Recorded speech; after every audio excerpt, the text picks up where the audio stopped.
Yeah, that's a big lioness lying there. Really don't want to bump into her.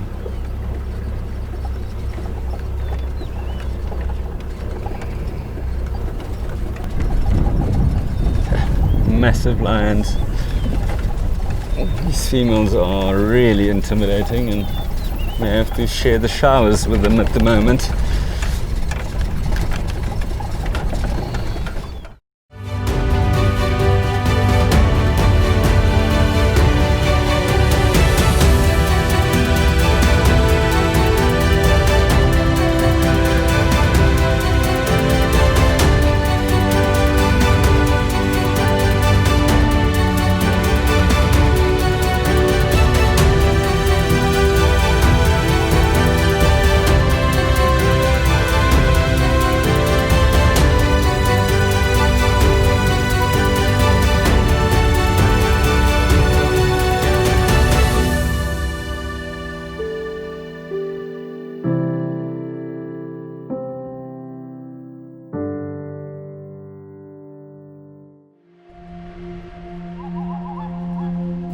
Serengeti show lifetime, and today we're heading east.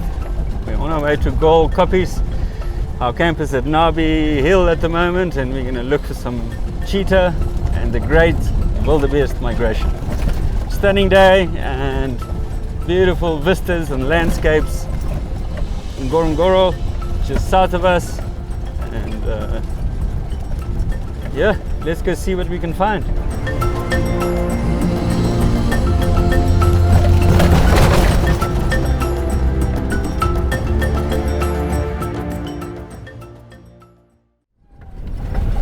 Okay guys, very interesting. We bumped into some secretary birds.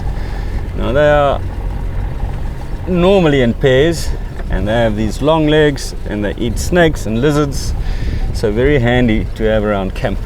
And you can see they love nesting on fairly small acacias, trees here out here on the plain, right on top. And the one here on the left is collecting nest material. Very pretty bird, some orange in the face, and a very pretty kind of crest that blows in the wind. They normally take off into the wind, such large birds, snake and lizard eating. Long legs with scales over them, so they can really take a punch. Oh wow, look at there's a lioness in the background. You just keep on bumping into these lions. So many wildebeest and zebra around Nabi Hill that every space available has been taken up by lion. So that's partly why it's so hard to find the cheetah. It's just lion everywhere. There must be about 4 or 5 prides of lion all around us, with a couple of males in between. Let's go have a look at these. Looks like powerful lionesses. I don't see any sub-adults, so they are definitely out on a mission. When you see a group of only lionesses, all adults, probably all siblings are related. Let's see this lioness. She's on the move. I see a zebra. I see a giraffe not far from here. I don't know if she's heading that way, but oh, all happening. It's definitely on the move, and I see another 3 on the small bush on the left. So we're gonna follow her. She might. I can't see her taking the giraffe on her own, but she would probably entice her sisters to come. Maybe a baby, but she's definitely on a mission.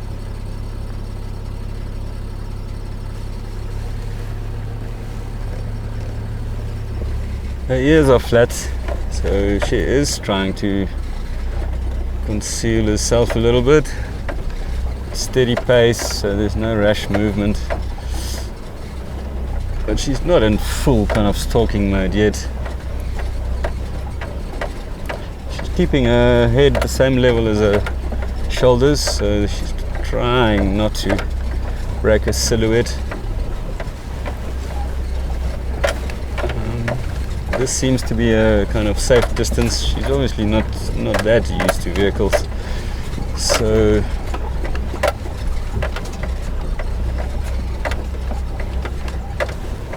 what a way to start the day. It's incredible.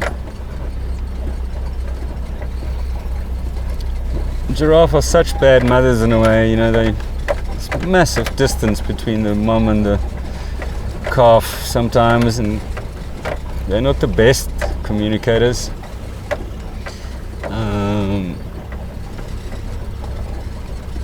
But looks like these are two adults. Yeah, she's stopping, having a look.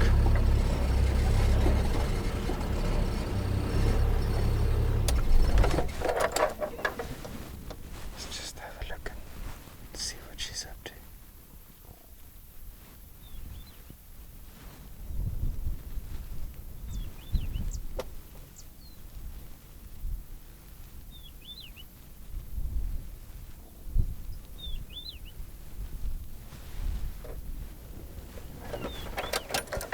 Strong lioness, not too many scars or injuries, so she's obviously well protected within her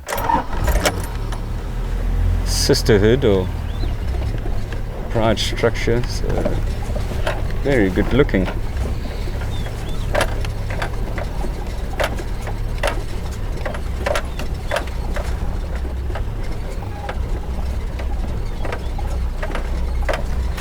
Let's see what she does at this bush up ahead, if she's gonna take a break or use it for cover or just walk straight past it, and that will give us a bit of an indication of what she's up to. The secretary bird wants to be part of the show, it seems. Let's see if she comes out.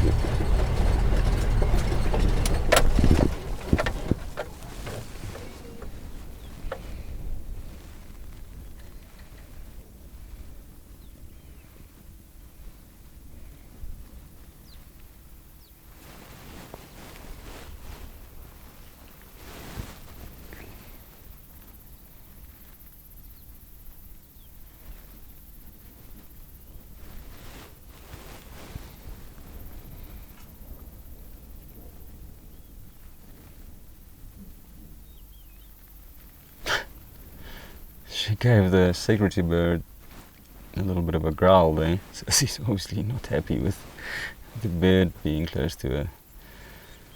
So just want to give her some space, not to interfere with anything, and see if she would go into full-on stalk mode. She's walking quite low down, but not 100% concealing herself. Tail whipping.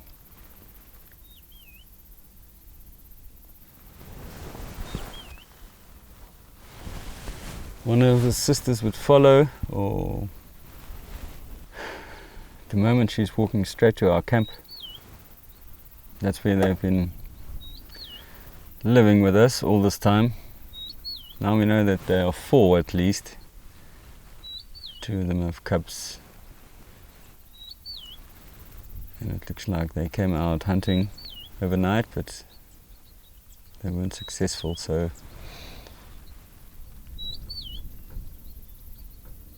let's see.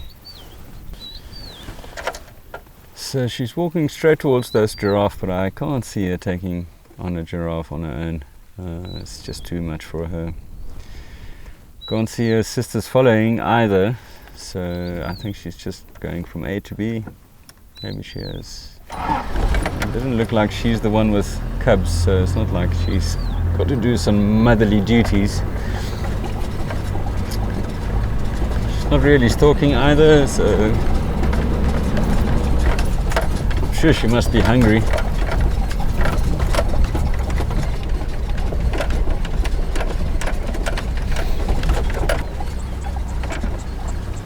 Okay guys, it looks like she's found a bush to relax in, and the giraffe are right here. They've obviously noticed her, or she might be going back to the rock where They seem to have been hanging out.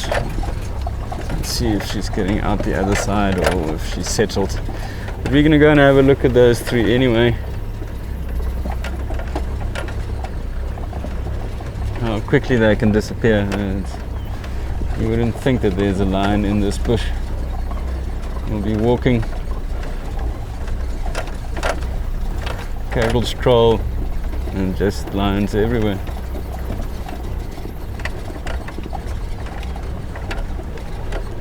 Gone. Let's go and have a look what the sisters are up to. If they're following or... There's a glimpse of her. Lying deep in the bush, looking at us, but we'll leave her in peace.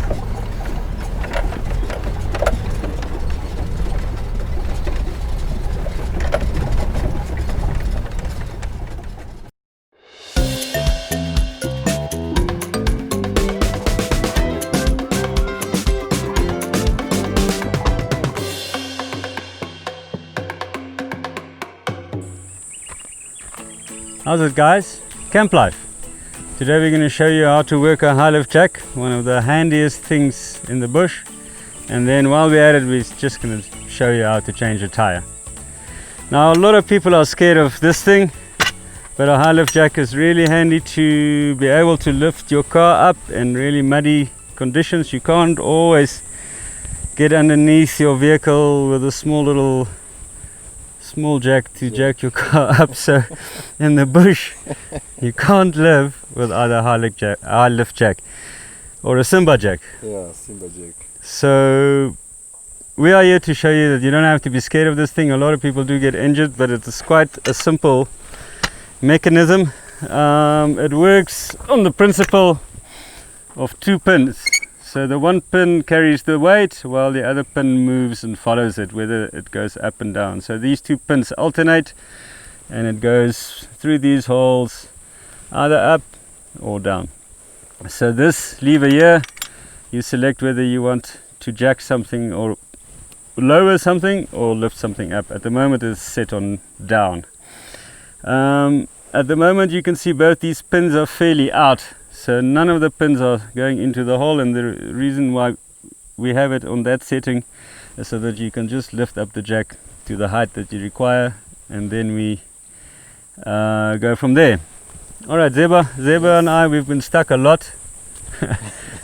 a lot. Especially at Macau. Especially at Macau, Yeah. where we wanted to even throw this jack into the bush, but luckily we didn't. Okay guys, so what you do need for a high lift jack is a jacking point. So cars are not cars don't come from the factory with a jacking point. So this bull bar has a jacking point on each side, and then at the back of the vehicle there are more jacking points.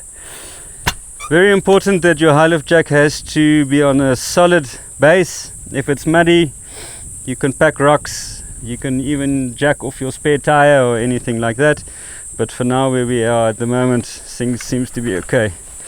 So those two pins are not engaged into any of the holes. That means you can just lift it up, get in there, and then you push up this lever.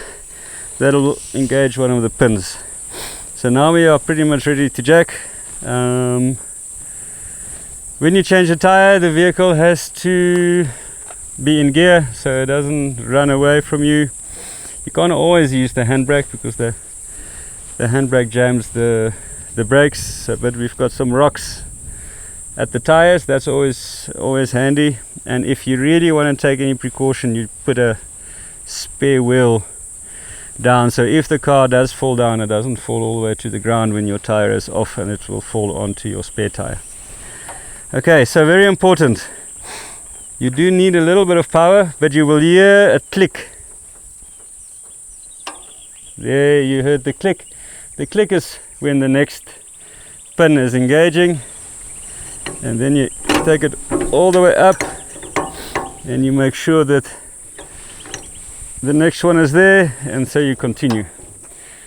It is very important that if there's a lot of tension on a high lift jack, that you don't stand over this handle, because if this handle flips up or you lose control of the handle, and that's where most accident happens, that this handle then will hit your face or your jaw or something, which is not great. So always take care with that. Make sure that your high lift jack has got some lubricant, in this case grease on it, so it can really easy to work.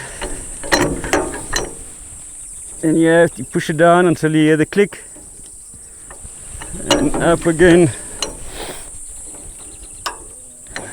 I'm getting older these days. I can see you need some help. Some help.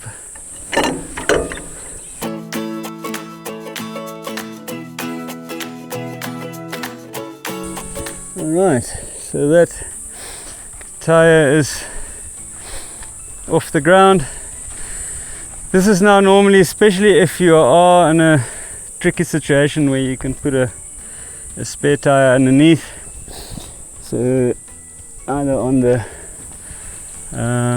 axle housing, so if the car falls off the jack, it will fall on the tire and not on the actual.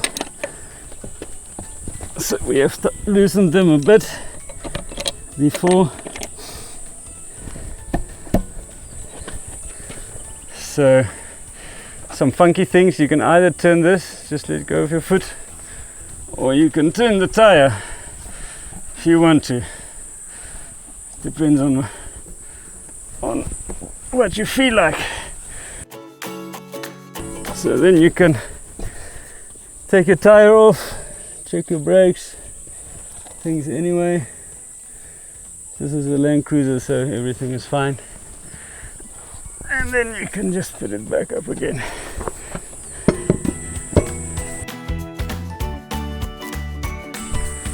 Now to drop the car again is you just adjust your lever to the bottom, up.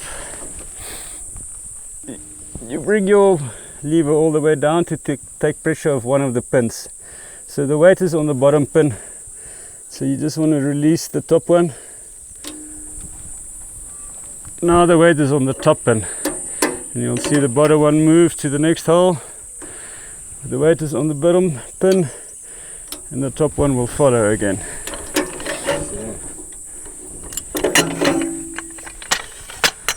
Okay, I'm going to have a cloth because there's always grease involved. And don't forget now that there's weight on the wheel. You can now tighten all the nuts properly. So that's how you use a high lift jack, and that's how you change a tire in the bush with a whole lot of effort. Thanks guys. Bye.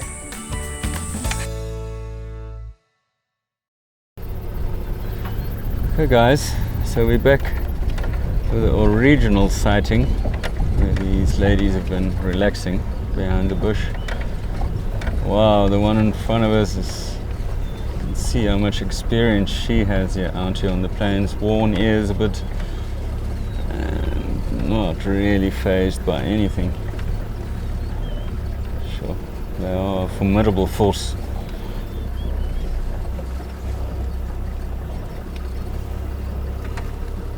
And the secretarybird nesting on the small acacia,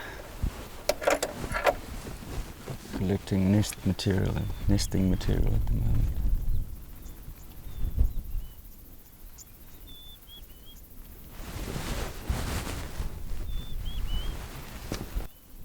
It doesn't look like they were successful last night with hunting. With so many lions around, the space where they can safely hunt is fairly limited. So they don't want to have confrontation with anything else, especially with the amount of males there are around.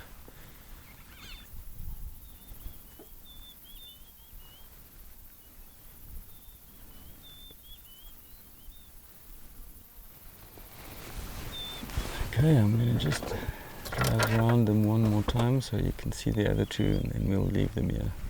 Perhaps we stop with them on the way back. I think they would have moved back to the rock close to where I came by then, but These are the ladies that we share camp with.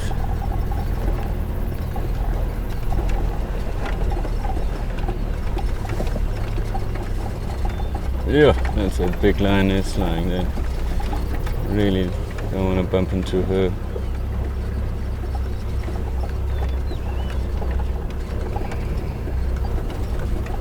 Okay, enjoy your morning nap. Massive lions. These females are really intimidating, and we have to share the showers with them at the moment.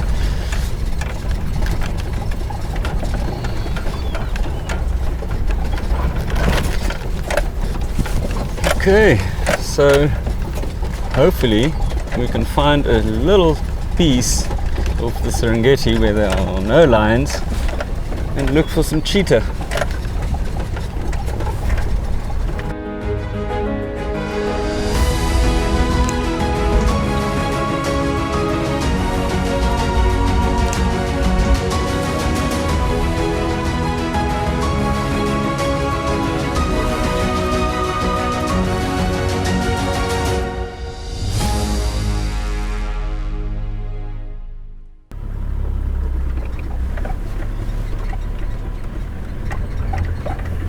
Okay guys, migration update time, and we bumped into a very nice herd just north of Nabi, and it looks like all the herds are slowly moving towards the west. But yesterday we came from Lamutu side and Golkopi side, and there's still lots and lots and lots of wildebeest on that side. Stunning to see them. There's already some mating, early mating going on. I don't know what's that, maybe a little bit eager.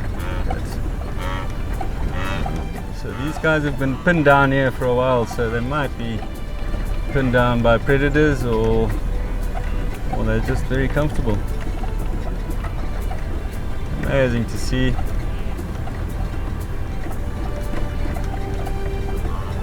One or two zebra in between.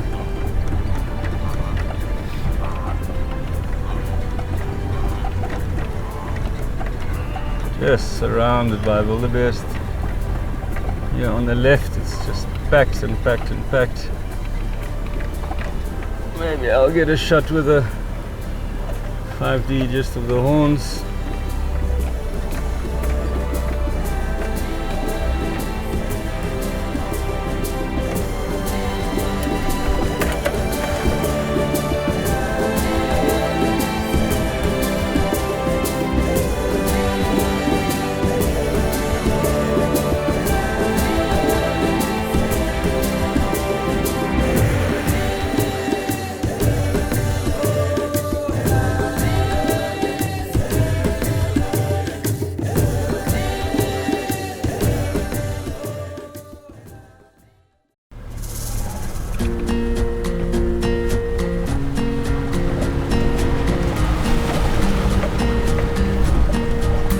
Okay guys, we're about an hour north of Nabi on the eastern plains, the edge of the eastern plains, almost at the beginning of the Nanyuki River. And this is the start of the catchment area, and just a dazzle of zebra. With some Cook's hartebeest in between and one or two wildebeest. Huge herds just over the hill, but wow. So nice to just see these zebra. Now there are a couple of things about zebra that people always ask. The first is, are they white with black stripes or black with white stripes? Maybe you can leave us a comment on what you think, and tell us your thoughts. It's definitely either of the two.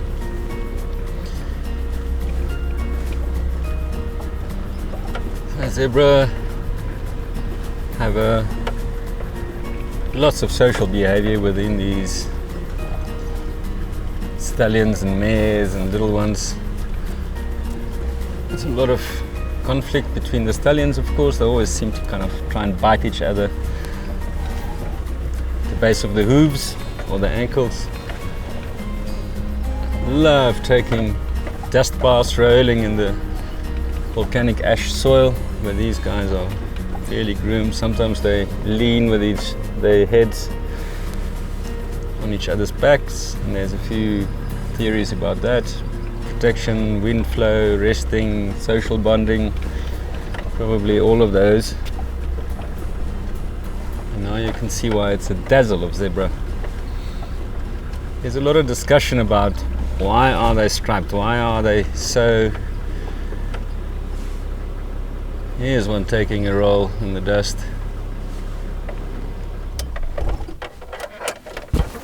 And there's a few opinions, but one is definitely, remember that predators see blackened, see kind of grey, they don't see colour. So if you have 20 zebra running really fast and moving, I've seen sometimes that it does confuse a lion which one to pick, which one to isolate. So it's a bit of a protection. Some say it's cooling down, a little bit of airflow between the black and the white. You never see a skinny zebra, and it's because they've got incredible digestive systems. Very alert. And if we can pick out a small little zebra, and if you see that there's one standing next to his mother, that the legs are almost the same length, and that really helps for protection again against predators. It's very hard for a lion to see the little baby right next to its mother if the legs are almost the same length. I guess it also gets them to drink milk from their mothers before they start on grass and solids for a bit longer.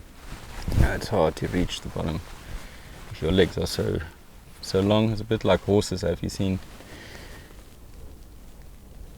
newborn horses also have these long legs, almost out of proportion? Very peaceful out here on the plains.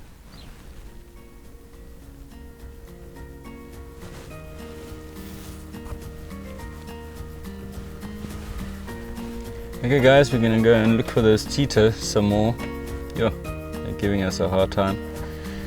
But luckily along the way there's so much beauty all around us. Let's go have a look.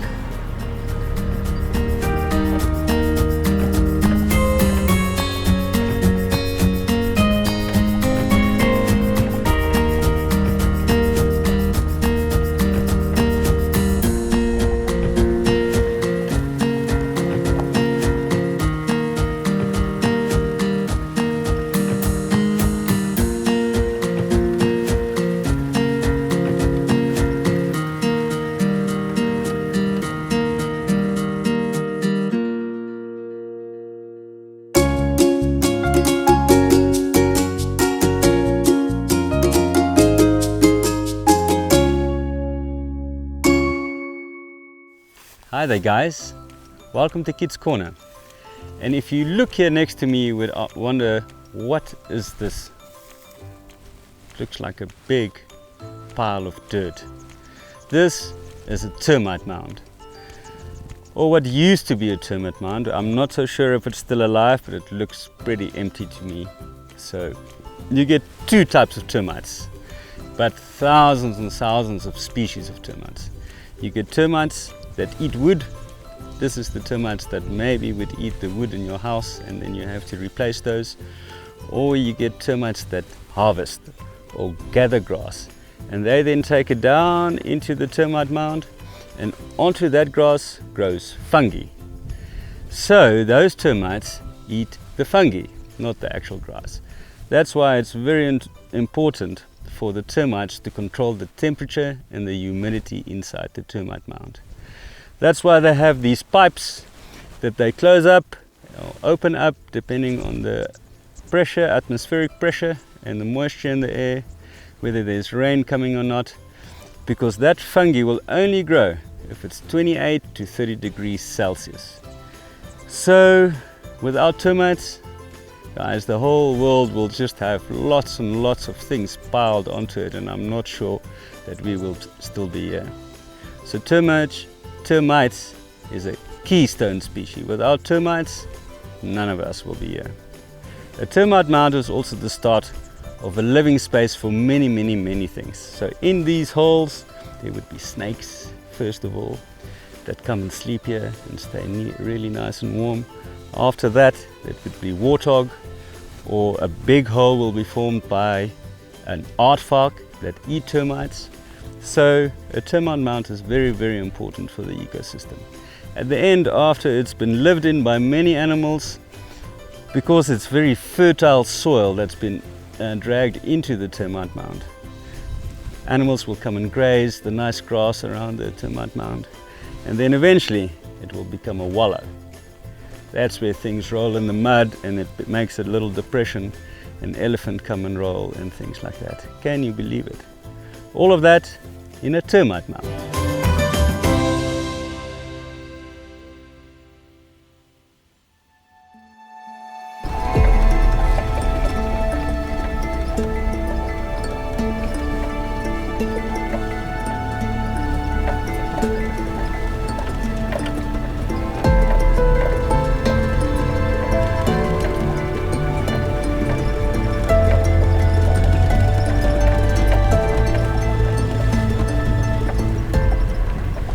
Okay guys, really exciting. We finally bumped into the cheetah we were looking for a few days now, and huge herd of wildebeest on top of the hill, and then there was this big open area, and we thought let's have a look there. And he is very relaxed on the termite mound, or she, I would say. Let's see, normally when cheetah are solitary they are female, they're one or two together. But you know, looking very relaxed. You know, cheetah hunt during the day, so she will definitely have to eat something today. Very nice elevation on the termite mound, and let's just see how relaxed this one is.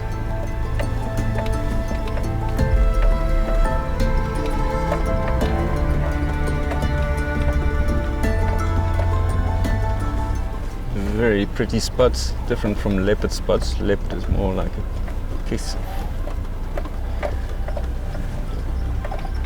You see the long tail for balance,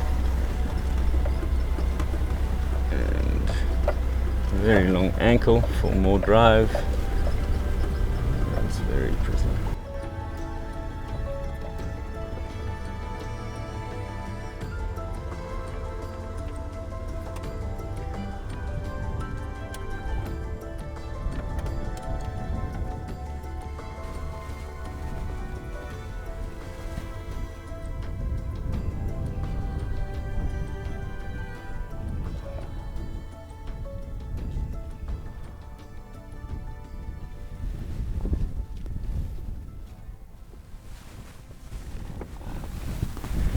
That's the Serengeti Plains for you. You always get rewarded with cheetah, and we're going to stick with her for a little while. She's definitely going to hunt something today, so I guess this is going to be our afternoon.